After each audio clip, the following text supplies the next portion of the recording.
Assalamualaikum warahmatullahi wabarakatuh. Waalaikumsalam Waalaikumsalam warahmatullahi wabarakatuh. warahmatullahi wabarakatuh. Selamat pagi anak-anak. Pagi, Pagi, Bu. Bu.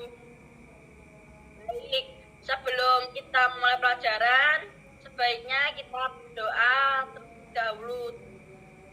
Doa dimulai.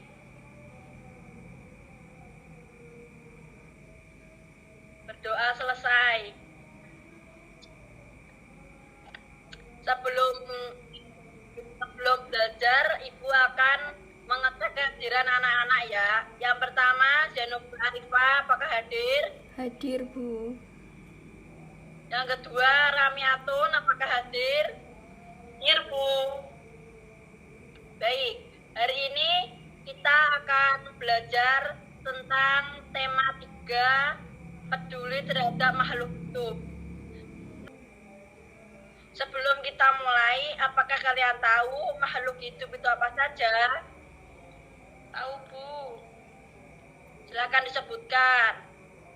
Tumbuhan, Hewan, Siapa lagi? manusia, Bu. Baik, nah kali ini kita akan membahas bagian-bagian tumbuhan dan bagian tubuh hewan. Sebelum itu saya akan bertanya, bagian tumbuhan ada apa saja anak-anak? Ada batang, bunga, biji, Terus ya, baik. Di sini saya akan menjelaskan yang pertama, akar. Jenis-jenis akar ada 2, yaitu akar tunggang dan akar serabut. Perbedaannya, akar serabut dimiliki oleh tumbuhan berkeping satu atau monokotil. Berbentuk serabut, memiliki rambut akar dan tudung akar. Akar tunggang dimiliki oleh tumbuhan berkeping 2 atau dikotil. Contohnya durian dan mangga. Memiliki bagian-bagian akar. Yang pertama akar pokok, yaitu akar yang tambah besar. Yang kedua cabang akar. Yang ketiga rambut akar. Yang keempat tudung akar. Manfaat akar sendiri bagi tumbuhan menyimpan cadangan makanan. Yang kedua menyerap zat hara dan air dan sebagai alat pernapasan. Menunjang berdirinya tumbuhan bagi manusia sebagai bahan makanan seperti ubi, kayu, wortel. Sebagai obat-obatan yaitu jahe, kunyit, dan bumbu masakan seperti kunyit dan laos. Beberapa akar khusus tumbuhan. Akar gantung. Akar ini menggantung dan tumbuh ke arah tanah. Tumbuhan yang mempunyai akar gantung, misalnya pohon beringin. Beberapa akar khusus tumbuhan. Yang pertama akar tunjang. Akar ini tumbuh dari bagian bawah akar ke segala arah. Akar tersebut seakan-akan menunjang batang agar tidak rebah. Tumbuhan yang memiliki akar tunjang, misalnya bakau dan pandan. Yang kedua itu akar napas. Akar napas tumbuh tegak lurus ke atas sehingga muncul dari permukaan tanah atau air. Akar napas memiliki banyak celah untuk masuk udara, misalnya akar pohon kayu api.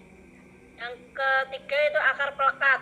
Akar ini tumbuh di sepanjang batang. Akar tersebut berguna untuk menempel pada kayu, tumbuhan lain atau tembok.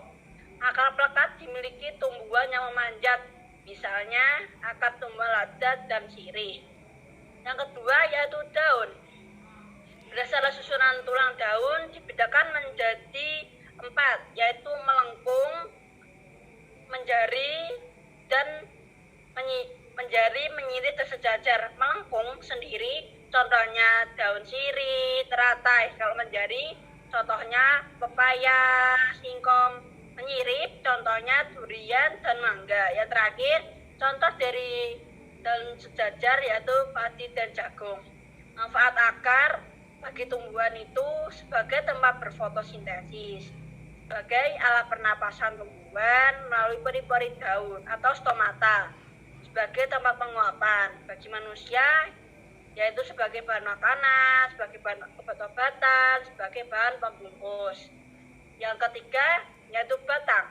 Batang tumbuhan sendiri dibedakan menjadi 3, yaitu batang basah, batang berkayu, batang merumput. Contoh dari batang basah yaitu bayam dan kangkung. Batang berkayu contohnya pohon mangga. Yang ketiga batang rumput contohnya pati dan rumput.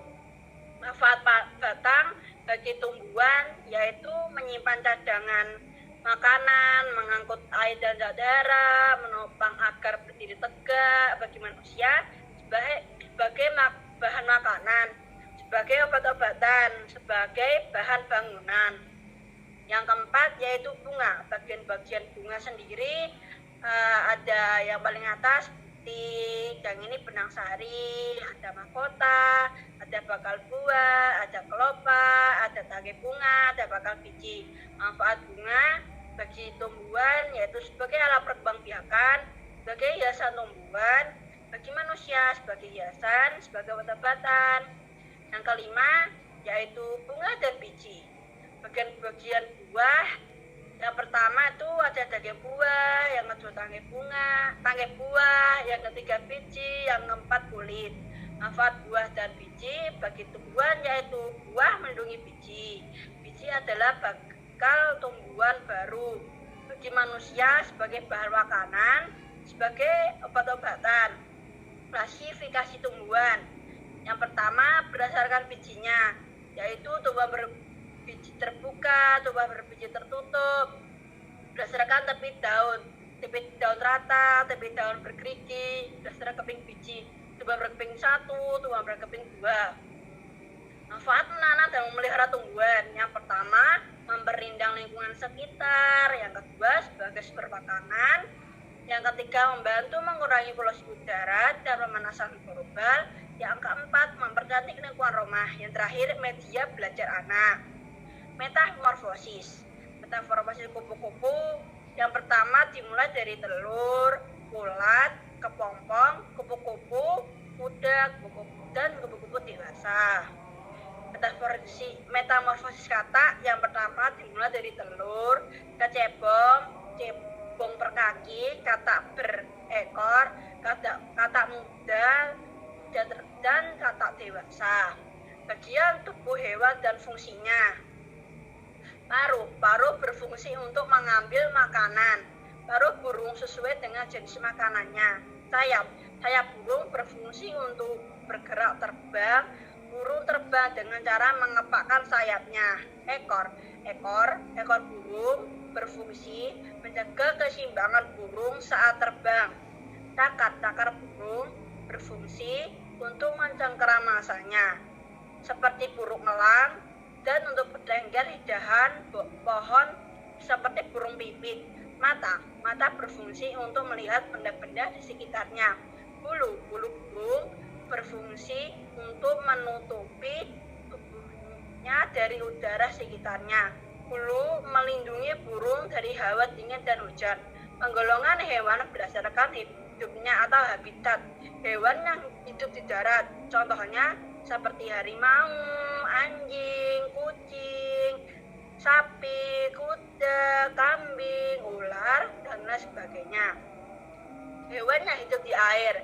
Hewan air terdiri dari hewan yang hidup di air laut, yaitu ikan kakap, ikan sarden, ikan tongkol, ikan tenggiri, ikan tuna, dan lain sebagainya. Sedangkan hewan yang hidup di air tawar antara lain ikan gurami, ikan nila, ikan mujair, dan lain sebagainya. Hewan yang hidup di darat dan air. Hewan ini biasanya disebut dengan hewan amfibi, yaitu hewan bertulang belakang yang hidup di 2 alam. Contoh hewan amfibi diantaranya katak, kadal, dan sesilia. Dari sini, apakah anak-anak sudah paham? Paham, Bu. Paham, Bu. Bagi anak-anak terpapar, itu akan memberi tugas yaitu mencari akar serabut dan akar tunggang, minimal 4 akar serabut dan akar tunggang. Dan tugas ini akan Ibu cek pada minggu depan. Baik, sekian dari Ibu. Kurang lebihnya Ibu minta maaf. Silahkan istirahat. Wassalamualaikum warahmatullahi wabarakatuh. Waalaikumsalam Waalaikumsalam warahmatullahi warahmatullahi wabarakatuh. wabarakatuh.